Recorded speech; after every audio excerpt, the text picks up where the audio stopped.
So recently I had a subscriber ask what we could take from our road bike fit and convert and carry over to our mountain bike fit.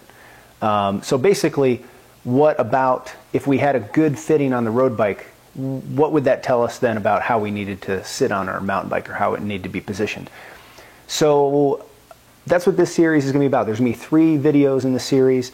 And then this first one, we're going to talk about the shoes and the cleats. So that's where we'll start, and then we're going to move on to saddle position in the second video and handlebar position in the third. So stick around.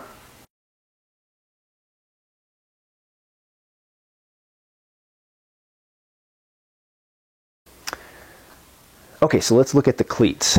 The easiest way to go about this is just to take the road cleats and to just make it to start with a 1-to-1 sort of carryover.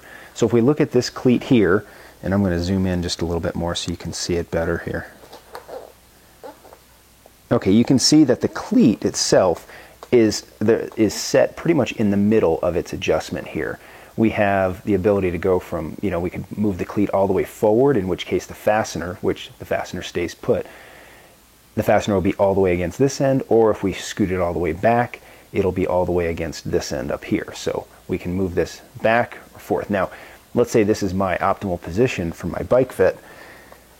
I'm pretty much right in the middle here. And so that's the first place to start. It's a pretty easy place to start is just going to the mountain bike cleat and taking that, we'll go same side here, we're looking at a right shoe again, and moving in the middle. Now you can see on this one, my cleat is moved all the way back, okay, because you can see all this extra adjustment space up here.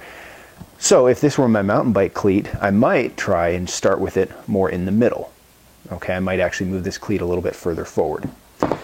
We have other things that we want to consider. So let's say through the bike fit, and this doesn't happen terribly often, but it still happens often enough. You see this little yellow shim underneath here, and that's actually what's called a Varus wedge.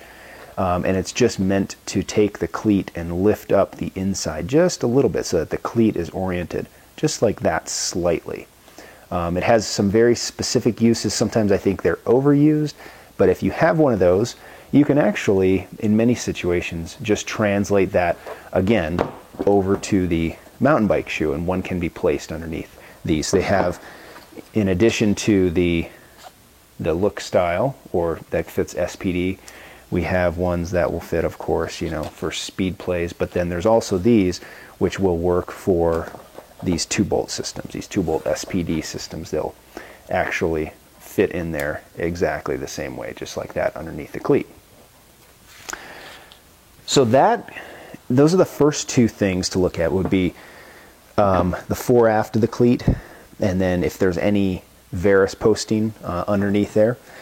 The third thing, and this is sometimes the trickiest for people, and I'm going to zoom out a little bit, is the rotation of the cleat.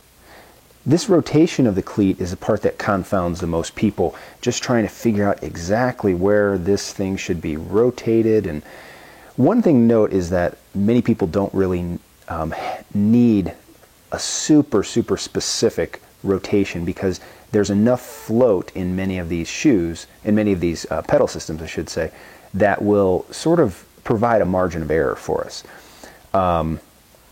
But a good way to go about this, and a way that'll make it simpler, is I like to use a straight edge, and I just have a simple little ruler here. And what I'll do, and I do this by eye anymore since I've been doing this for so long, but what you can do is begin by bisecting the cleat. You can find the center point here at the top, and then a center point here at the bottom, and then that will help you line your ruler up. Again, I do this mostly just by feel anymore. So if I'm running my ruler, I'm going to run something just like that.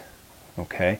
Now what we want to look at, and what I like to do, is extrapolate things out a little bit, and I like to look at where is this ruler pointing towards on the shoe up here. What, try and imagine what toe is it pointing towards. And this one is set up probably a little bit more rotated out, so rotated that way just a little bit more than I generally start with people. I would generally start this so that it was maybe position like that. So it's going, I always like to say, kind of between the second and the third toes is what it should be pointing towards to start for most people. That provides a pretty neutral starting position where the person can then take advantage of the float that's in the shoe. You can then transfer this, again, in the same way, over to the two-bolt shoe. You can still bisect the cleat, and the ruler and its extension kind of helps to sort of normalize to some extent and kind of show you where it's pointing to on the shoe. Okay, so I'm pointing more right about in this range here, which is pretty comparable to this side. So that takes care of the cleat fore aft, the rotation, and also any wedging that's occurring in there.